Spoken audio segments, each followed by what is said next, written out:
You have felt it, have you not?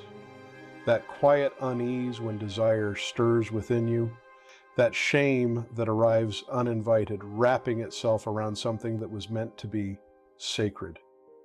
You have wondered if what you long for says something terrible about you, something broken, something that must be hidden from the light.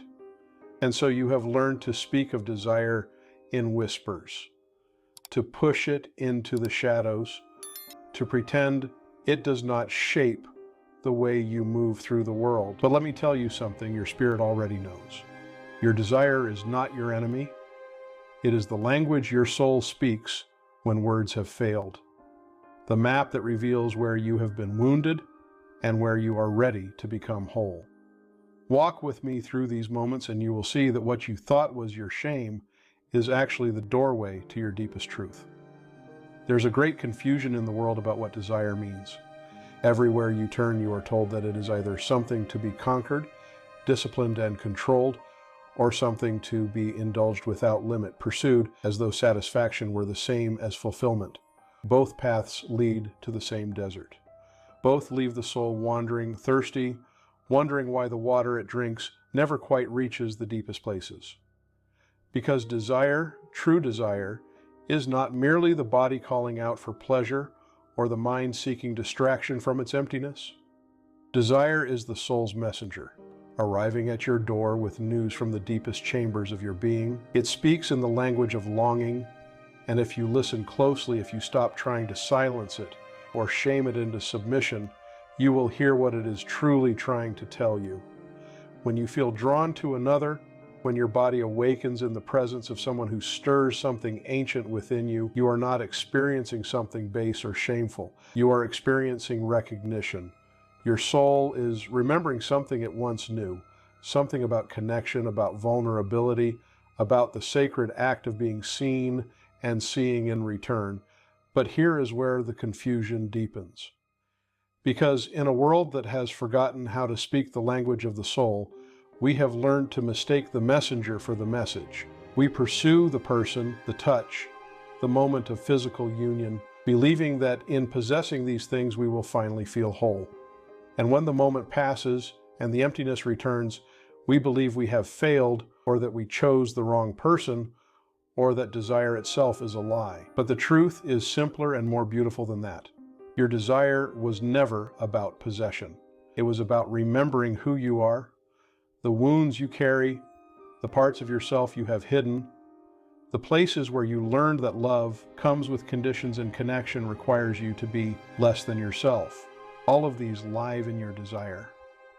When you long for someone who cannot truly see you, someone who keeps you at a distance, someone who offers just enough warmth to keep you hoping, but never enough to let you rest, you're not weak. You are repeating a pattern that your soul is trying to heal.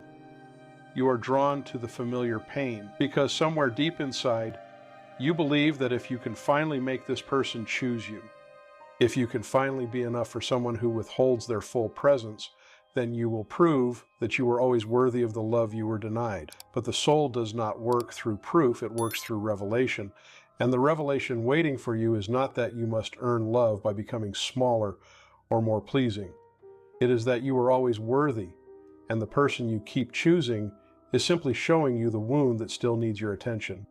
Your desire reveals the shape of your hunger, and your hunger reveals what you believe about yourself. If you find yourself drawn again and again to those who cannot meet you fully, who keep you guessing, who make you work for scraps of affection, then somewhere inside you there is a belief that this is what you deserve, not because you are broken, but because you learned early that love is something you must chase, something that arrives only when you have diminished yourself enough to fit into the small spaces others are willing to offer. But you are not meant to live in small spaces. You are not meant to spend your life convincing someone to choose you. Your desire, when you stop running from it, when you stop judging it, will show you exactly where you need to reclaim yourself. There is a difference between desire that seeks to possess and desire that seeks to connect. The first is born from fear, from the belief that you are incomplete without the other, that their presence will fill the void you feel inside, that if you can just hold them tightly enough, they will become the answer to all your unanswered questions. This kind of desire consumes. It demands. It turns the other person into an object, a solution, a balm for wounds they did not create and cannot heal.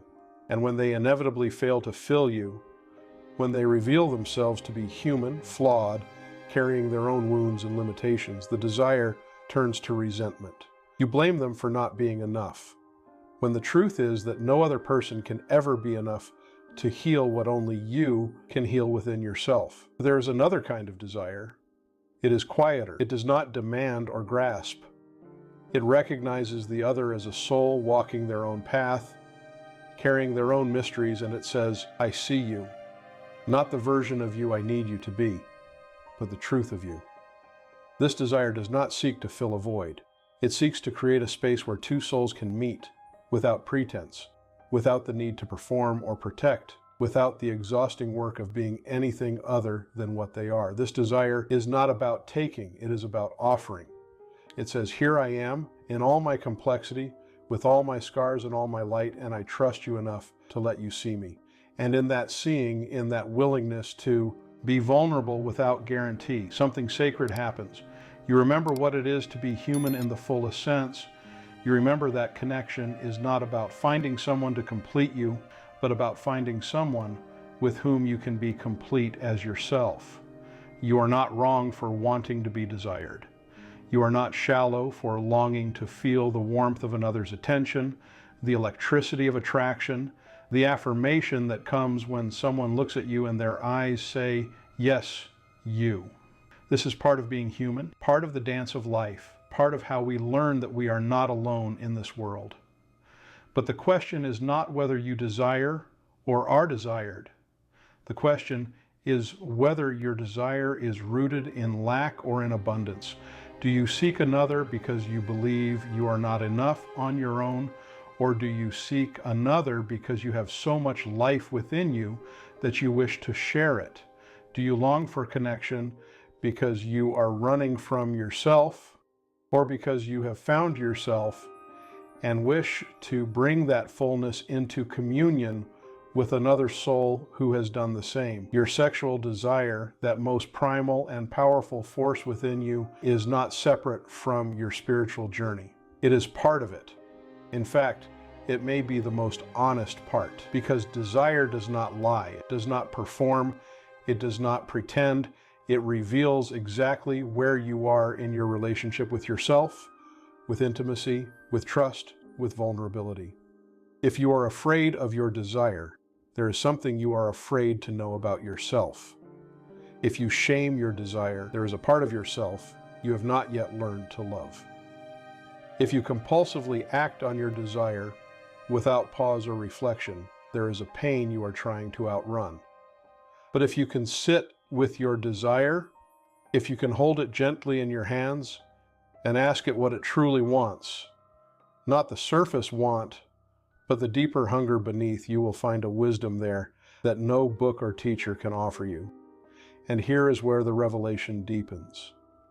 The person you desire, the qualities that draw you, the way you want to be touched, the fantasies that arise in the quiet moments, all of these are mirrors. They show you what you long to embody, what you long to express, what parts of yourself you have kept hidden or denied.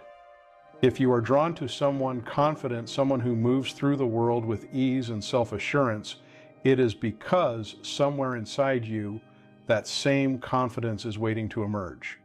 If you long for someone tender, someone who sees your vulnerability and does not turn away, it is because you are ready to be tender with yourself, to stop punishing yourself for being human, to allow your own heart to soften. If you desire someone wild and free, someone who breaks the rules and lives outside the lines, it is because your own wildness has been caged for too long and is calling to be released. But the world has taught you to look outside yourself for these qualities. It has told you that desire is about finding someone who has what you lack, someone who will lend you their strength, their beauty, their freedom, their peace. And so You chase them, believing that in possessing them, you will finally feel whole. But you cannot borrow wholeness. You cannot rent peace from another's presence. What you see in them is not something they own that you do not. It is something they have awakened that is also sleeping within you. Your desire for them is your soul's way of saying, it is time. Time to stop waiting for someone else to give you permission to be who you truly are. Time to stop believing that the qualities you admire in others are beyond your reach. Time to claim what has always been yours. This is why desire can feel so consuming, so urgent, so much like a matter of life and death, because at a soul level, it is. Your desire is not frivolous. It is not merely the body seeking pleasure or the ego seeking validation. It is the force that calls you toward your own becoming. It is the fire that burns away what is false so that what is true can finally be seen. And yes, that fire can burn.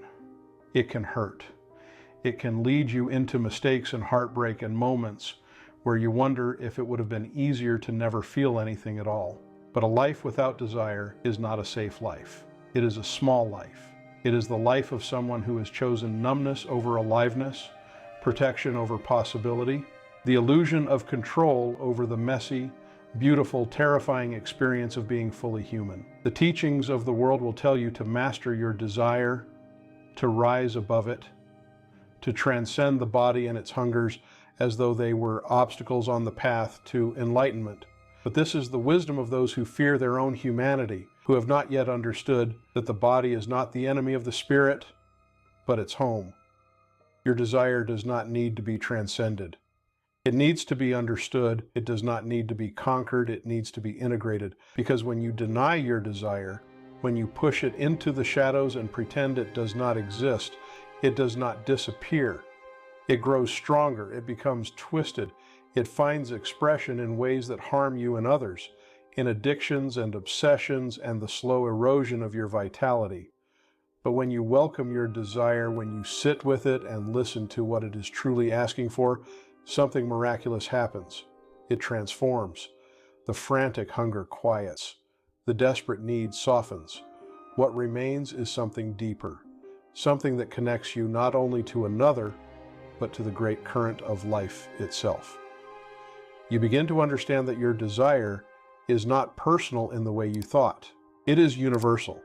It is the same force that moves through the river seeking the sea, the seed seeking the sun, the bird building its nest in spring. It is life, wanting more life, love wanting to know itself through expression, the infinite longing to take form and feel and experience and connect. And then you understand that what you feared was never your enemy. It was the doorway asking to be opened. Every time you felt desire rise within you and met it with shame, you closed the door.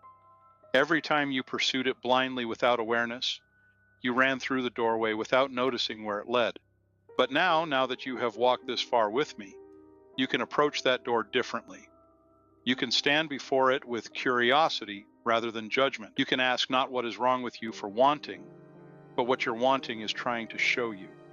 You can trace the shape of your desire back to its source and find beneath all the layers of conditioning and wounding and stories you were told about what is acceptable and what is not, a simple and profound truth. You desire because you are alive. You long because you are capable of love. You hunger because you were made for connection. The person you choose to desire, the way you express that desire, the boundaries you honor or cross, these are the brushstrokes that paint the picture of your inner world. If you find yourself drawn to chaos, to drama, to relationships that leave you feeling empty, even as they consume all your energy, then somewhere inside you there is a belief that peace is not available to you, that calm is the same as boredom, that you must earn love through suffering. But if you find yourself drawn to kindness, to steadiness, to someone who meets you with consistency and care, then you are learning to believe that you deserve softness, that you do not need to fight for every scrap of affection, that love can be a place of rest rather than a battlefield. Your desire will lead you exactly where you need to go, but only if you are brave enough to follow it with awareness. Only if you are willing to see what it reveals not just about the other, but about yourself. Only if you can hold the paradox that desire is both deeply personal and utterly impersonal, that it speaks to your unique wounds and longings, while also connecting you to the universal human experience of wanting to be seen, to be held, to matter to someone beyond yourself. There are those who will tell you that spiritual growth means letting go of desire, that enlightenment is found in detachment, in becoming so free of need that nothing and no one can disturb your peace. And there is truth in learning not to be enslaved by your desires, in recognizing that you are whole even when you are alone. But wholeness is not the same as emptiness. Detachment is not the same as disconnection.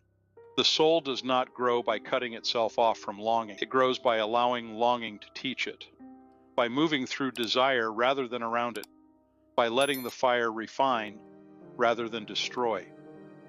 You are not here to be a stone untouched and unmoved by the world. You are here to be a river, flowing toward the sea, carving new paths through ancient rock, nourishing everything you touch, even as you are shaped by the landscape through which you move. Your desire is the current that moves you forward. It is the force that will not let you remain stagnant. It stirs when you have become too comfortable, too small, too willing to settle for less than your soul knows you deserve. It arrives as restlessness, as longing, as the quiet voice that says, there is more. And you can resist that voice. You can build walls around your heart and tell yourself that wanting is dangerous, that hoping leads only to disappointment, that it is safer to expect nothing than to risk desiring something you might not receive. But those walls do not protect you, they imprison you. They keep out not only the pain, but also the joy. They ensure that you will never be hurt, but they also ensure that you will never be truly alive. So what do you do with this knowledge? How do you live with desire once you understand its true nature? You begin by forgiving yourself for every time you got it wrong, for every time you chased someone who could not see you, for every time you settled for crumbs when you deserved a feast, for every time you shamed yourself for wanting it all. You begin by recognizing that you were never broken. You were learning. You were finding your way through a world that gave you very little guidance on how to honor both your humanity and your divinity, how to be both a body and a soul, how to desire without grasping, how to connect without losing yourself, and then you begin to listen. You create space between the arising of desire and your response to it. You notice what you feel, where you feel it, what story your mind creates about what it means. You ask yourself whether this desire is calling you toward growth or away from it, whether it is inviting you to expand or to repeat an old pattern. You learn to distinguish between the desire that arises from fear and scarcity and the desire that arises from love and abundance. The first says, I need this to be okay. The second says, I am already okay and I wish to share this okayness with another. You choose, when you can, to move toward the second kind of desire, the kind that does not demand but invites, the kind that does not grasp but opens, the kind that says to another, I am here fully, without pretense, without need for you to be anything other than what you are, and if our paths are meant to walk together for a time, I will walk with presence and care, and if they are not, I will honor what we shared and continue on my way with gratitude. This is desire that has been transformed by awareness. This is desire that serves not the ego, but the soul. And finally, you remember that you are not your desire and you are not separate from it. You are the one who witnesses the desire arising. You are the space in which it appears and eventually fades. You are the awareness that can hold it without being consumed by it, that can feel it without losing yourself in it, that can let it move through you like weather moving through the sky. Clouds come and clouds go, but the sky remains. Desire comes and desire goes, but you remain. And in that remaining, in that steady presence that witnesses all the comings and goings of want and longing and need, you find the peace that the world cannot give and cannot take away. Your sexual desire reveals who you really are not because it exposes something shameful or base, but because it shows you where you are still becoming. It shows you what you long to express, what you are afraid to claim, what you believe about your worthiness, what you think love requires of you. It is a mirror, and mirrors do not lie. They reflect back exactly what stands before them. And when you finally have the courage to look into that mirror without turning away, when you can see your desire clearly and hold it with compassion, you will find that what you were seeking in the other has been inside you all along. The capacity to love, to connect, to be vulnerable, to be wild, to be tender, to be fully, unapologetically alive. All of it is yours. It always was. Your desire was simply the invitation to remember. The dawn waits for no one, but welcomes all who rise. If this spoke to your spirit, write in the comments.